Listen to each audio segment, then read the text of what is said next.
Warriors Fastbreak on HBC TV 25 is brought to you by Jefferson Pub and Grill. Meet me at the levee for fabulous food and drinks at Jefferson Pub and Grill. Come check out their great nightly specials and limited time offer menu. Jefferson Pub and Grill.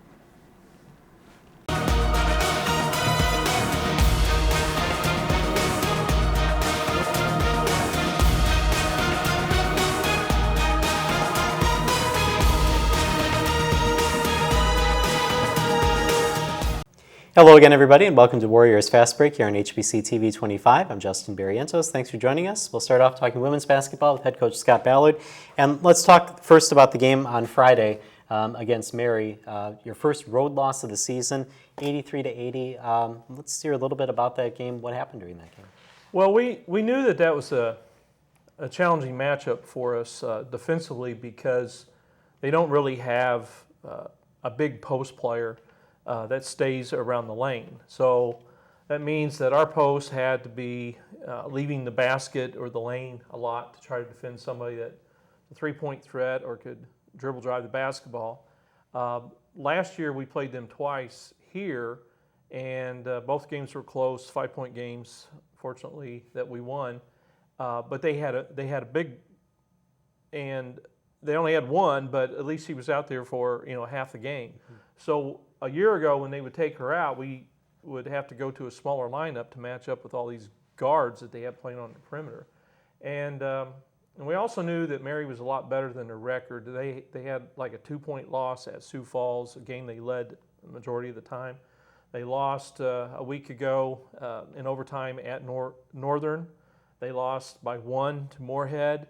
So, we knew that if they had a good shooting game, that it was going to be a challenge for us.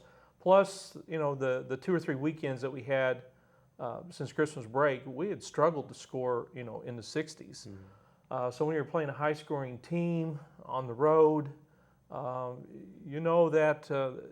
it could be a challenge. And so they shot the ball really well. I mean, you got to tip your hat. That I don't know if anybody in our league would have beat them that night, but. We went to a small lineup the second half, and then they ended up getting us on offensive boards enough to make a difference in the game. They had, at the same time, we can look back and we missed 5 basically layups. I call them bunnies. We missed 5 3 or 4 footers. We missed 5 free throws. So despite all the challenges that we had defensively and rebounding wise, we still had opportunities offensively that we could have scored enough points to win that game. But when you score 80 points, you feel like, if you have any defense or rebounding at all, that you're going to win. So it was frustrating to score 80 points and walk away with a loss. But fortunately for us that night, Sioux Falls lost at Moorhead. Augie lost at home to St. Cloud. Somebody else lost. So that was a positive, but I like the way that we bounced back. Less than 24 hours later at Minot. The trip itself is grueling. Yeah.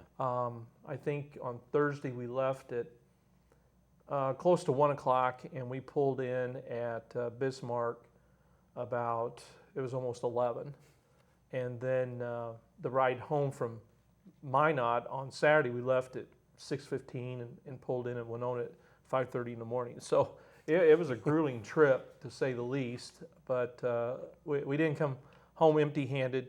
I told the players before we played Minot Saturday, I said, we've not lost a game all year that we out-rebound our opponents, and we were in first place when we started this trip. We're going to go back home in first place.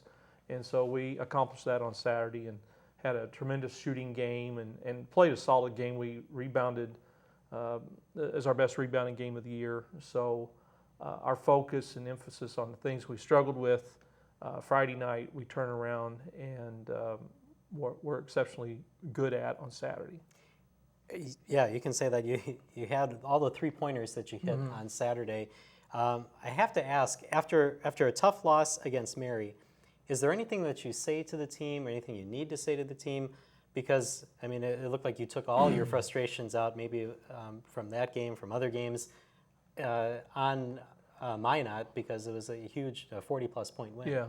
Well, I think it's just putting emphasis on the things that you struggled with that cost you the game, and understanding that losing is not okay, but it is reality. I think I told them for the Minot game that, Kansas lost, Kentucky's lost, Michigan State lost. I mean, all these teams that are ranked in the top 4 or 5 in the country on the men's side, it was a big week of upsets.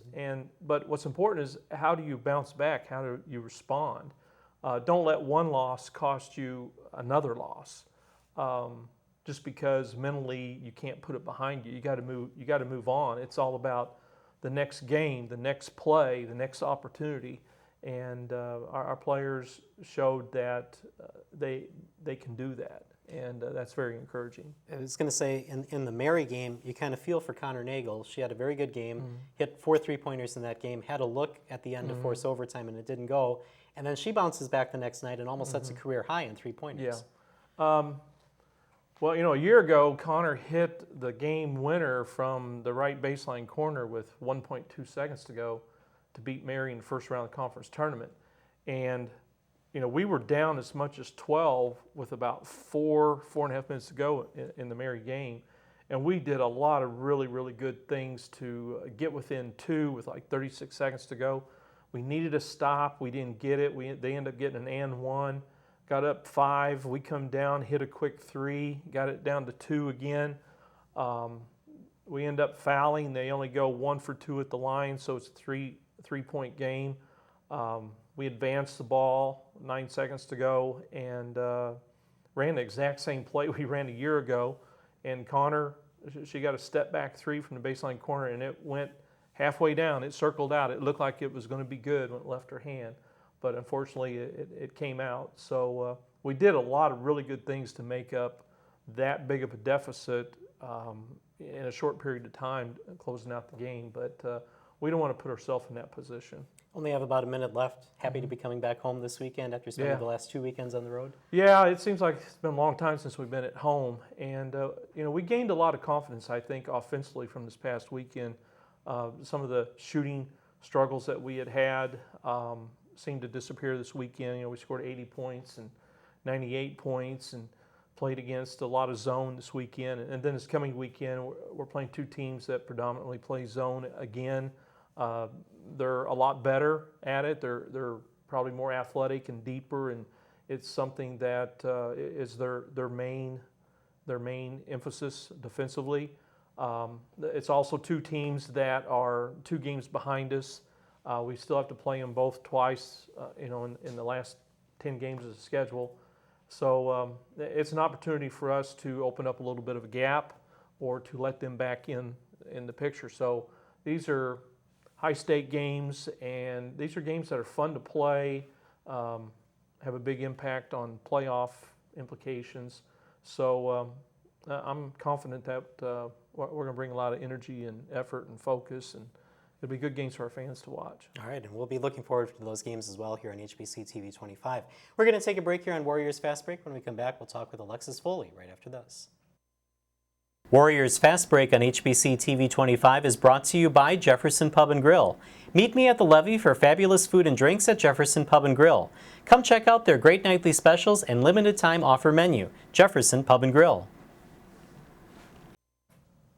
And welcome back to Warriors Fastbreak here on HBC TV 25. Now joined by Alexis Foley. Thanks for joining us again. Thanks for having me. And I want to go back to the Sioux Falls game just briefly. We talked a lot about that last week, but since you were a key figure in that, I want to ask you your emotions at the end of the game. You see the shot go in, you think it might be over, and then you have to regroup and shoot free throws. Talk about that whole process and what was going through your mind at that time. Well, the play before it on offense, I had free throws and I missed one of them. So she hits that 3, they're up 1. If I would have made it, it would have been a tie game. We would have gone to overtime. But I missed, and she hit that 3, and I was under the basket, and I just see it coming and go, please, please don't go in. And it goes through the net, and right away it was heartbreaker. And so I'm on the sideline, and the refs are in the middle. I'm going, what's going on? You know, let's get this over. Let's shake hands, get out of here. And coach comes over and goes, you better wipe those tears. You better wipe them because you gotta go hit some free throws. So it was very emotional, but it was pretty cool seeing the belief coach had in me and my teammates had in me. So is it your decision then who shoots the free throws and then you send her to the line? Yeah, or whenever is it there's a designated? technical, you get to select who you want to shoot the free throws. Is it your choice at that moment, or is it something that you kind of plan before the game and say, you know what, if we're in that situation, this is what I'm going to have shoot? Well, I mean, we've got a lot of really good free throw shooters. Right. And Alexis and Tara and Connor, they're all shooting, you know, around 90% from the free throw line. But I think also what factors in is what's transpired in the game at that point, and who do you trust the most? Who do you trust that can, you know, be comfortable and confident in that situation? And even though Alexis had missed a couple free throws, you know, earlier in the game, you know, with plays that she has made for us in close game situations in the past, last year and this year, it's like it's a no-brainer for the rest of us. Like, let Alexis do it. All right. I have one more question before we move on to something else. When you're actually on the line in that sort of situation, what's going through your mind? Do you clear everything out? Do you think of anything at that time? The fans were really, really loud, and the student section was right behind the basket, and I just kind of stepped up to the line. It's like, I shoot these every day in practice, you know. It doesn't change just because there are fans there. It's just kind of, I was like, it's me in the basket, it's me in the basket. And after that first one went in, I just had like tension release from the body, Yeah. and so I was like, I can hit this next one. It was cool at half court before I stepped up, my teammates were all like, you got this, you got this. I was like, okay, I got this. All right, so then now this weekend you had games on the road again, so you have to go on the road. It's your longest bus ride of the season. It's cold. You know, you're going to have to play games afterwards. We were talking about this a little bit before. What are some of the things that you do on that bus ride, maybe when you get off the bus, to try to refresh yourself to get ready to play basketball?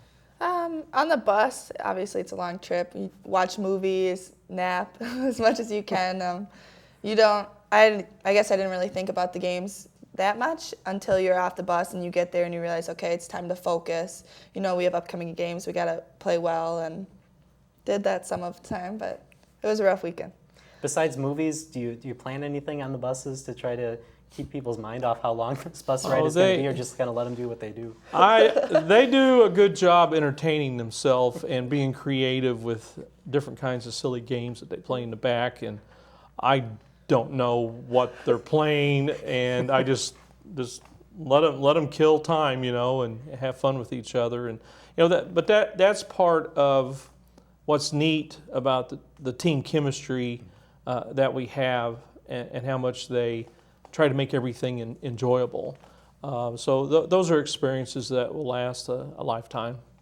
Very good. And now one of the things we learned about you last time was that you like to go on Twitter and put math jokes on, Math Joke Monday. I was going to ask you to a sneak preview, but I saw you already posted one before we got on the show here. But I want to talk about last week's because it got a pretty good reaction. You got a lot of likes for last week's about the formula to make friends. Where did that one come from?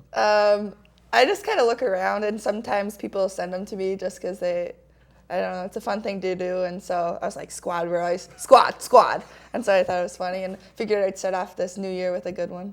Since we talked before, and since now people know that you're the Math Joke Monday, do people send you more, or is there more reaction to them? Sometimes. There was a week or two I didn't send them in the fall, and people were like, where is it? You know, where's Math Joke? I go, sorry, I ran out. But no, it's good. People send them and just have fun with it. All right. Coming up, as we said, it's back home. How do the players feel about having those 4 games on the road and then coming back home this weekend? It's a relief. You know, it traveling takes a lot out of you, and it's tiring, and especially with classes starting now, it's so nice not having to miss a few Thursday, Friday, and just play in front of our home crowd and get that energy back. It's good. All right. Well, good luck this weekend. And good luck the rest of the season. Thank you. All right. Thank you. And we're going to take a break here on Warriors Fast Break. When we come back, we'll go to the men's side of the basketball and talk to head coach Todd Eisner right after this. Warriors Fast Break on HBC TV 25 is brought to you by Jefferson Pub and Grill. Meet me at the levee for fabulous food and drinks at Jefferson Pub and Grill. Come check out their great nightly specials and limited time offer menu. Jefferson Pub and Grill. And welcome back to Warriors Fastbreak here on HBC TV 25. Time now to talk men's basketball, and head coach Todd Eisner back with us. A split weekend this past weekend. You had a really good game against the University of Mary on Friday night, a win over a team that was getting votes in the top 25 poll. Let's talk a little bit about that game. I know that in the wrap-up it said that the shooting percentages were down a little bit, so was it poor shooting? Was it good defense for both sides? I thought we defended really well. They're a team that relies on athleticism and quickness, and I thought for the most part we did a great job of keeping people in front of us, making them play, over the top of a hand and taking tough contested shots. And both teams really struggled offensively. We got a stretch in the second half that allowed us to kind of pull away, and I thought we made some plays at the end of the game to seal the win. So it was a good start to the road trip for us. Kyle Bauman had a really good game in that third double-double of the season for him, career high in rebounds. What was different about his game? Well, he got through a really good stretch in the second half where we basically got him the ball and scoring positions on multiple possessions in a row, and he produced for us. And so it was about a 3 to 6 point game there in the second half, and then Kyle's efforts got us to a double-digit game, and we were able to keep the lead throughout the remainder. Who else was kind of a star for you in that game? Well, I just think we had good balance. I think anytime Isaiah had 13 and anytime we've got multiple weapons and multiple people scoring, I think it makes it difficult to play against. But, Kyle, I thought was a difference in the game on both ends of the floor. I thought he did a great job on their post player. I thought he did a great job on the glass, and it was a good start to, like I said, a good start to the trip. Is Isaiah starting to heat up a little bit more towards the end of the season? Well, I think that's one of the issues that we have is that, we're consistently inconsistent, as Yogi Berra would say, and because we came out the next night and really struggled offensively, and, really everybody did. And we had a good second half against Mary offensively, but the first half we really struggled, and then we struggled for 40 minutes on the offensive end of the floor at Minot on Saturday. I want to talk a little bit about the road trip itself, because this is the first time that you went up to Mary and Minot. And like I said last week, I don't know exactly in your previous career if you've taken road trips kind of like that, but what was that like to get that first one under your belt? Well, I thought we drove to Canada.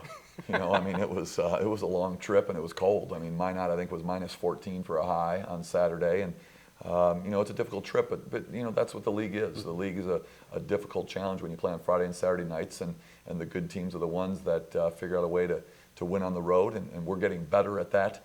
But we should have gotten greedy on the weekend, and we had a great win on Friday, and we weren't able to take advantage of that and come away with a sweep on Saturday. But it was interesting. We got on the bus about 8 o'clock on Saturday night, and we got into Winona about 6 a.m. in the morning on Sunday. So the tough teams, the good teams, are going to figure out a way to be successful on the road, no matter what the challenge is.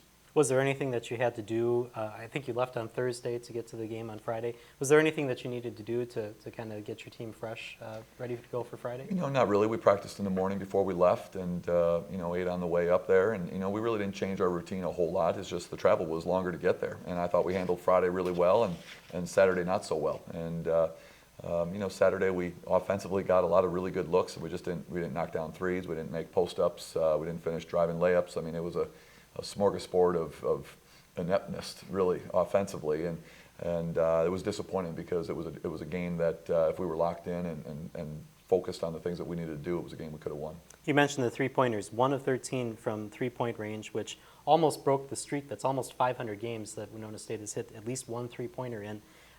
What was the difference in that game? Were there just not the clean looks? Yeah, I think we got clean looks. We just didn't knock them down. And I'm not sure, it was either our first or second attempt of the game that we made the three. So we really went, 10, 11, 12 deep of not making a three. And I thought we got some clean looks. We just didn't knock them down. Like I said, I thought we got good looks really throughout the game, and it was just one of those games where shots didn't go down.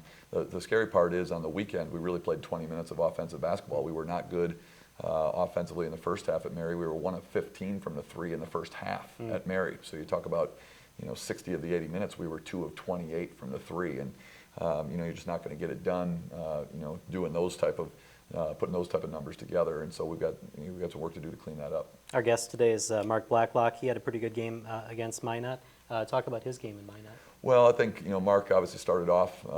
We got a set for him to start the game, and we started off 11-3, and Mark was a big key to that. I thought Mark was tremendous defensively. They had a young man that was averaging almost 20 and 10, And we held him to 5 for 17 from the floor, and Mark was a big part of that. Mark's been tremendous on the defensive end of the floor. I've been begging for him to want the ball more and to try to score more. And maybe in these last 10 games he'll listen to me a little bit more, because he's a very talented offensive player. And I've tried to play some post defense in practice, and I think he's taken more joy in putting bruises on me than he has on putting bruises on the opponent. And we want to take advantage of his skill set here as he finishes up his career. Well, he's smiling at that, so we'll talk about that coming up in the next segment a little bit. How important is it to be coming back home now this weekend after spending the last 2 weekends on the road? Well, it's great to be home. We've got a huge challenge in front of us on Friday. It's a big weekend for us. Augustana is as good as any team I've seen on film all year. Obviously, last year they had a tremendous year, finished 35-2 or 35-3 on the year, and one of their losses was to Winona State here in Winona. So we've got a huge challenge on Friday, and Jansen and Schilling inside are as good a post combination as you're going to have in the country at this level, and they beat the University of Iowa in an exhibition game. So we got to be excited about the challenge, but we got to play really, really well Friday and Saturday to have a successful weekend. What about Wayne State then on Saturday? Wayne State's a different challenge in that they run an offense that I'm very familiar with, because it's a hybrid of what we ran when I was an assistant at Creighton, and it's a lot of cutting action, a lot of movement.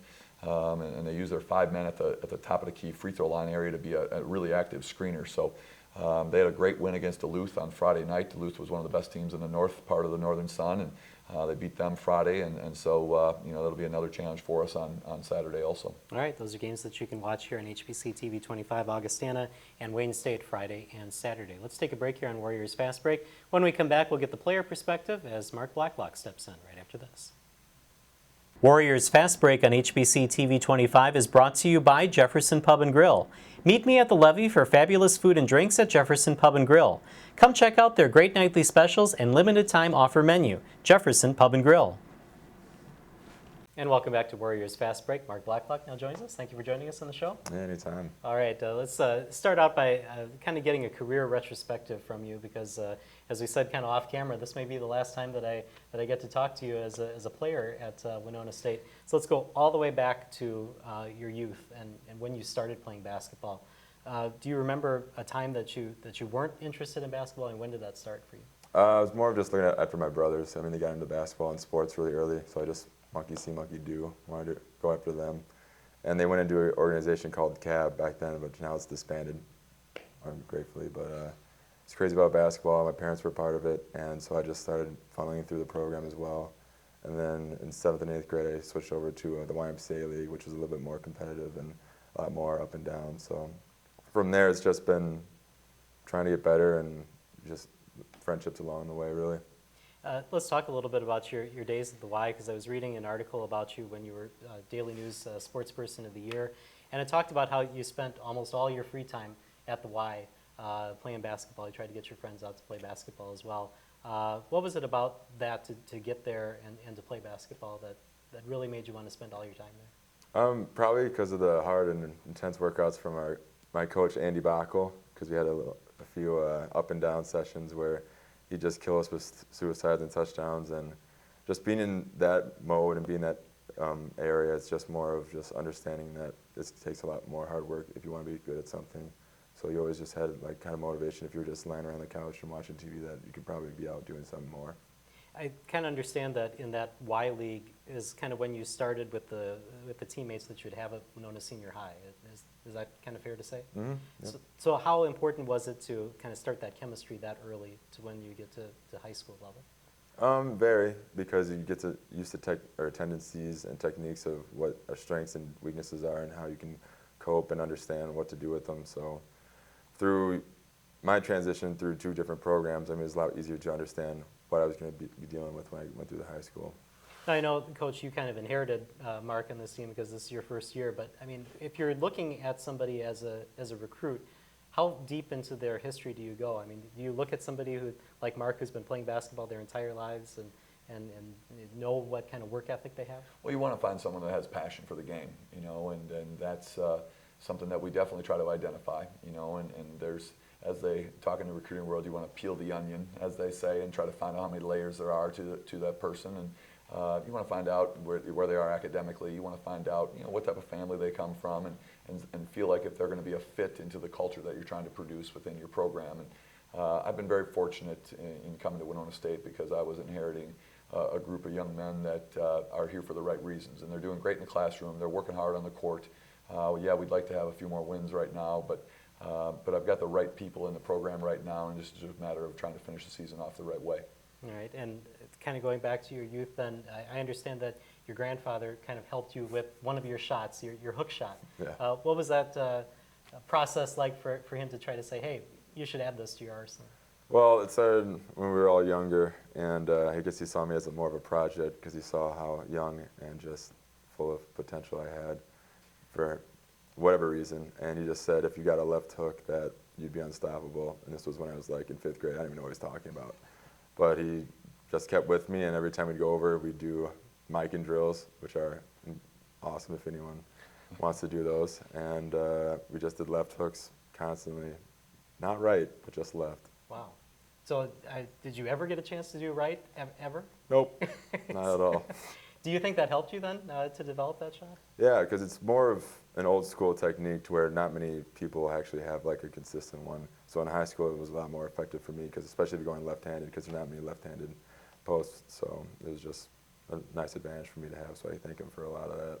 Well, I know that hook shot was described as unstoppable in the Daily News, and I wanted to ask you about your last 2 seasons at Winona High. 50-7 was the record for the Windhawks in those last 2 seasons. Your junior year, you get to 3rd place in state.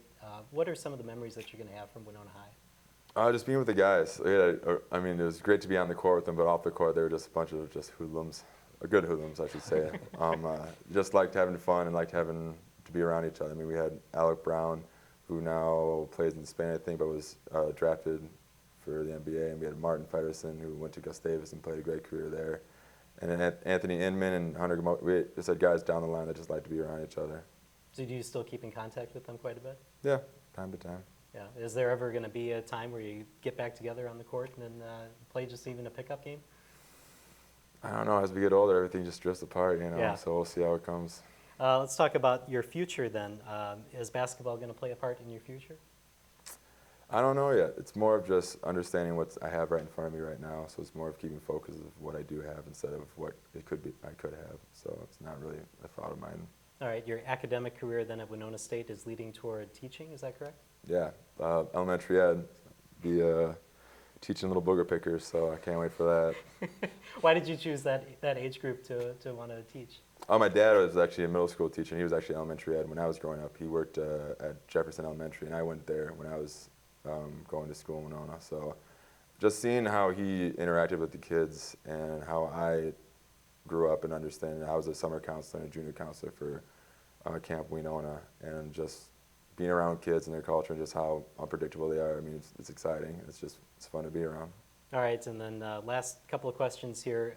What does Winona State have to do now in the last games of the season to end the season on a high note? Consistency, as Coach mentioned, but it's more of just a mental approach to not settling with what good stuff we have and how we need to elevate the stuff that we're not good at. Whereas in Mary, I think we got our win there, our staple for the weekend, and everyone thought like we could maybe relax because mine out there not as good as a record. But coming out, we came out all right, and we thought maybe this would be too easy. But obviously, you can't do that in basketball, especially in Division II.